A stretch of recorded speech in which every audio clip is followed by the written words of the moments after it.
श्रीमद् भागवत महापुराण तृतीय स्कंद का 30वां अध्याय देह गेह में आसक्त पुरुषों की अधोगति का वर्णन। इस अध्याय में भगवान कपिल देव अपनी माता देवहूति को तत्वज्ञान का उपदेश देते हैं। कपिल देव जी भगवान कहते हैं, माता जी, जिस प्रकार वायु के द्वारा उड़ाया जाने वाला मेघ समूह है उसके बल को नहीं जानता, उसी प्रकार यह जीव भी बलवान काल की प्रेरणा से भिन्न भिन्न अवस्थाओं और योनियों में भ्रमण करता रहता है, किंतु उसके प्रबल पराक्रम को नहीं जानता। जीव सुख की अभिलाषा से जिस जिस वस्तु को बड़े कष्ट से प्राप्त करता है उसी उसी को भगवान काल विनष्ट कर देता है, जिसके लिए उसे बड़ा शोक होता है। इसका यही कारण है कि यह मंदमती जीव अपने इस नाशवान शरीर तथा उसके संबंधियों के घर, खेत और धन आदि को मोहवश नित्य मान लेता है। इस संसार में यह जीव जिस जिस योनि में जन्म लेता है उसी उसी में आनंद मानने लगता है और उससे विरक्त नहीं होता। यह भगवान की माया से ऐसा मोहित हो रहा है कि कर्मवश नार की योनियों में जन्म लेने पर भी वहाँ के विष्ठा आदि भोगों में ही सुख मानने के कारण उसे भी नहीं छोड़ना चाहता। यह मूर्ख अपने शरीर, स्त्री, पुत्र, गृह, पशु, धन और बंधु बांधवों में अत्यंत आसक्त होकर उनके संबंध में नाना प्रकार के मनोरथ करता हुआ अपने को बड़ा भाग्यशाली समझता है। इनके पालन पोषण की चिंता से इसके संपूर्ण अंग जलते रहते हैं, तथापि दुर्वासनाओं से दूषित हृदय होने के कारण यह मूढ़ निरंतर इन्हीं के लिए तरह तरह के पाप करता रहता है। उल्टा स्त्रियों के द्वारा एकांत में संभोग आदि के समय प्रदर्शित किए हुए कपटपूर्ण प्रेम में तथा बालकों की सी मीठी मीठी बातों में मन और इंद्रियों के फंस जाने से ग्रस्त पुरुष घर के दुख प्रधान कपट पूर्ण कर्मों में लिप्त हो जाता है। उस समय बहुत सावधानी करने पर यदि उसे किसी दुख का प्रतिकार करने में सफलता मिल भी जाती है तो उसे ही वह सुख सा मान लेता है।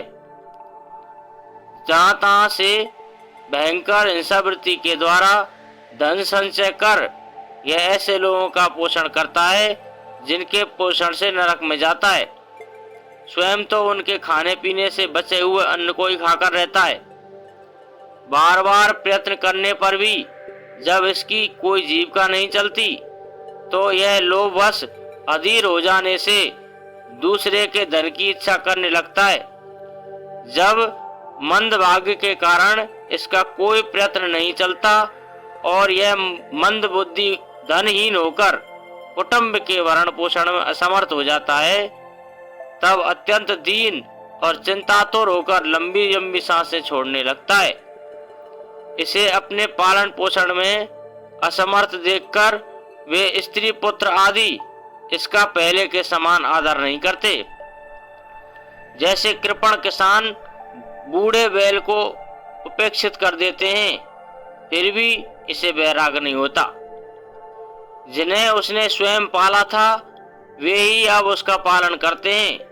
वृद्धावस्था के कारण इसका रूप बिगड़ जाता है, शरीर रोगी हो जाता है, अग्नि मंद पड़ जाती है, भोजन और पुरुषार्थ दोनों ही कम हो जाते हैं। वह मरणोन्मुख होकर घर में पड़ा रहता है और कुत्ते की भांति स्त्री पुत्र आदि के अपमान पूर्वक दिए हुए टुकड़े खाकर जीवन निर्वाह करता है। मृत्यु का समय निकट आने पर वायु के उत्क्रमण से इसकी पुतलियां चढ़ जाती हैं, श्वास प्रश्वास की नलिकाएं कफ से रुक जाती हैं, खांसने और सांस लेने में भी इसे बड़ा कष्ट होता है तथा कफ बढ़ जाने के कारण कंठ में घुरघुराहट होने लगती है। यह अपने शोकातुर बंधु बांधवों से घिरा हुआ पड़ा रहता है और मृत्यु पास के वशीभूत हो जाने से उनके बुलाने पर भी नहीं बोल पाता। इस प्रकार जो मूढ़ पुरुष इंद्रियों को न जीतकर निरंतर कुटुंब पोषण में ही लगा रहता है, वह रोते हुए स्वजनों के बीच अत्यंत वेदना से अचेत होकर मृत्यु को प्राप्त होता है। इस अवसर पर उसे लेने के लिए अति भयंकर और रोष युक्त नेत्रों वाले जो 2 यमदूत आते हैं, उन्हें देखकर वह भय के कारण मलमूत्र कर देता है। वे यमदूत उसे यातना देह में डाल देते हैं और फिर जिस प्रकार सिपाही किसी अपराधी को ले जाते हैं, उसी प्रकार उसके गले में रस्सी बांधकर बलात्कार से यमलोक की लंबी यात्रा में उसे ले जाते हैं। उनकी घुड़कियों से उसका हृदय फटने और शरीर कांपने लगता है। मार्ग में उसे कुत्ते नोचते हैं। उस समय अपने पापों को याद करके वह व्याकुल हो उठता है। भूख प्यास उसे बेचैन कर देती है तथा घाम, दावानल और लूओं से वह तप जाता है। ऐसी अवस्था में जल और विश्राम स्थान से रहित उस तप्त बालुका में मार्ग में जब उसे एक पग आगे बढ़ने की शक्ति भी नहीं रहती, यमदूत उसकी पीठ पर कोड़े बरसाते हैं। तब बड़े कष्ट से उसे चलना ही पड़ता है। वह जहां तहां थक कर गिर जाता है, मूर्छा आ जाती है, चेतना आने पर फिर उठता है। इस प्रकार अति दुख में अंधेरे मार्ग से अत्यंत क्रूर यमदूत उसे शीघ्रता से यमपुरी को ले जाते हैं। यमलोक का मार्ग 99,000 योजन है। इतने लंबे मार्ग को 2 ही 3 मुहूर्त में तय करके वह नरक में तरह तरह की यातनाएं भोगता है। वहां उसके शरीर को धधकती लकड़ियों आदि के बीच में डालकर जलाया जाता है। कहीं स्वयं और दूसरों के द्वारा काट काट कर उसे अपना ही मांस खिलाया जाता है। यमपुरी के कुत्तों अथवा गिद्धों द्वारा जीते जी उसकी आंतें खींची जाती हैं। सांप, बिच्छू और डांस आदि डसने वाले तथा डंक मारने वाले जीवों से शरीर को पीड़ा पहुंचाई जाती है। शरीर को काटकर टुकड़े टुकड़े किए जाता है।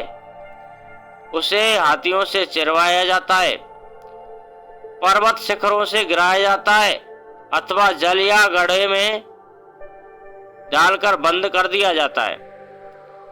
ये सब यातनाएं तथा इसी प्रकार तामिश्र, अंधतामिश्र एवं रौरव आदि नरकों की और भी अनेकों यंत्रणाएं स्त्री हो या पुरुष उस जीव को पारस्परिक संसर्ग से होने वाले पाप के कारण भोगनी पड़ती हैं।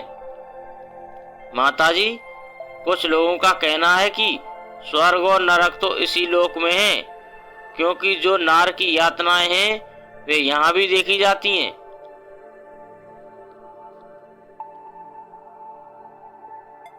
इस प्रकार अनेक कष्ट भोगकर अपने कुटुंब का ही पालन करने वाला अथवा केवल अपना ही पेट भरने वाला पुरुष उन कुटुंब और शरीर दोनों को यहीं छोड़कर मरने के बाद अपने किए हुए पापों का ऐसा फल भोगता है।